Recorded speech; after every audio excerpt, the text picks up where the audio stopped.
Welcome back to Fast Market here on the Schwab Network. It's time for our cash tag segment. For that, let's bring in Andy Swan. He's a co-founder at Likefolio. Welcome back to the show, Andy. Yeah, thank you for having me. So perfect timing, I think, to discuss Starbucks as it's hitting over 52-week lows today, Andy. And, you know, sometimes I look at a stock like this that's so well known, the brand's well known, high margin type of business, big giant footprint for consumers that are still out there spending. At the same time, I look at it and I was like, what is the executive team doing here? What is going wrong with Starbucks? Does your data support the weakness that we've seen in the stock? Yeah, it does. You know, our data is, primarily concentrated on North American or English-speaking consumers, so we don't have great insight into what's going on in China. I think that's probably a big, overhang on Starbucks' performance right now, as China's a little bit weak on the consumer side. But on the North American side or the English-speaking side, at Likefolio, we are seeing some degradation in Starbucks data, both the number of people talking about Starbucks, drinking Starbucks coffee, going to the store, loading their gift card. Those mentions are down. We're seeing web traffic down 8% year over year, which, we got used to growth in this, and a lot of it was related to loading of gift cards and things like that. So we don't want to see either one of those, and that's what we're seeing with Starbucks. So it's a deceleration. It's negative growth in terms of consumer demand. The bright spot for Starbucks is that it's still a very well-respected brand. People still really like it. Consumer happiness levels are very steady, very consistent over time, and higher than peers. And so, the overall, takeaway from our perspective is, Starbucks has some growth problems. They've hit a point in maturity where it's very difficult to continue growing. The consumer is tightening up, just as Starbucks raised some prices, really counted on larger tickets from every customer. And I just think that overall, the consumer's a little bit tapped out. There's one less reason to go to Starbucks when your wallet's a little bit tight. And I think that's where we're at right now. And I also don't like, what we're seeing on the commodities side of things.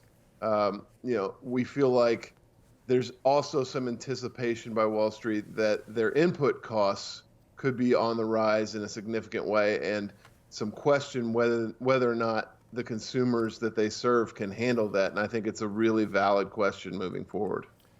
Yeah, Andy, this chart looks like a slow bleed of this company. And they've got rising worker costs. They've got unionization threats. They've got, you mentioned the commodities.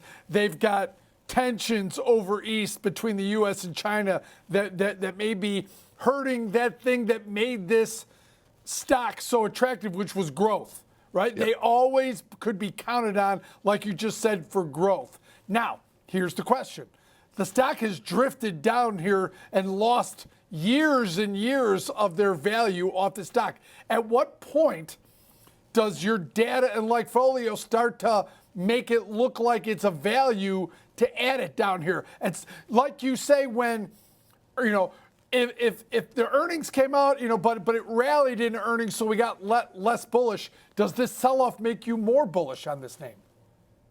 Yeah, anytime something gets cheaper, it gets more attractive, but from a long-term investment point of view, myself personally and Likefolio, we really try to focus on growth names that are seeing consumer demand accelerating, consumer happiness very high. Quite frankly, Starbucks doesn't check those boxes right now. So the stock drifts lower, the dividend yield rises, and we've seen this play out several times in the past.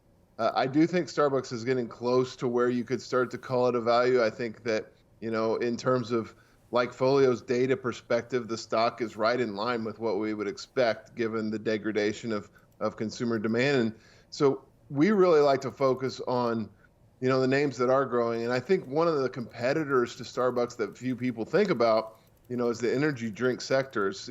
Companies like Celsius, sure, companies caffeine. like Monster, you know, it's gotten cheaper and a little bit more convenient for people whose wallets are tightening up to stop at the gas station and get, you know, 2 Monsters or 2 Celsiuses for $6 rather than drive through Starbucks and look down and somehow you owe $17. So, you know, I think that's another factor that's going on there. So, you know, from a Lifefolio perspective, we're going to focus on the names that are showing growth. That's on the energy drink side, and probably stay away from some of these large retailers that are just slowly kind of decomposing at the moment. Yeah, and Andy, I looked at that the web on this one, the chart that you had on this one. This is kind of the tell sign for me when you guys see that demand dip of like 8% compared to the stock price, because I think a lot of people out there with a well-known brand name like this that typically beats expectations and average ticket prices continue to rise, that this is more of an opportunity for maybe long term, but you're going to have to deal with some noise in the near term. Yeah, you're going to have to deal with some noise in the near term. And, you know, companies do, you know, fall out of growth periods, and they do enter stagnant periods, and some companies do enter you know, periods of decline. It happens all the time in the business cycle. And so to understand where Starbucks is will take a little more time. You know, we've got negative consumer demand levels now.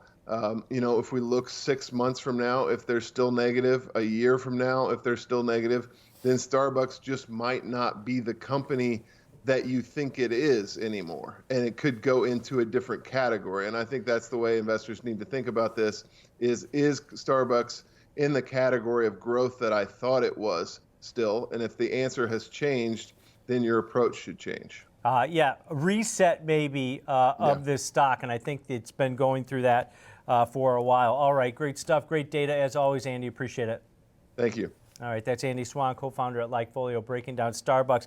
Kevin, and he mentioned a lot of their data. I like that how they clarify that a lot of their data is English speaking, but a lot of their growth is based in China. But now they got competition from Luckin Coffee in China, and they've seen some traffic metrics start to fall a little bit. So that's, you know, that's good. That was supposed to be their big growth engine. Right.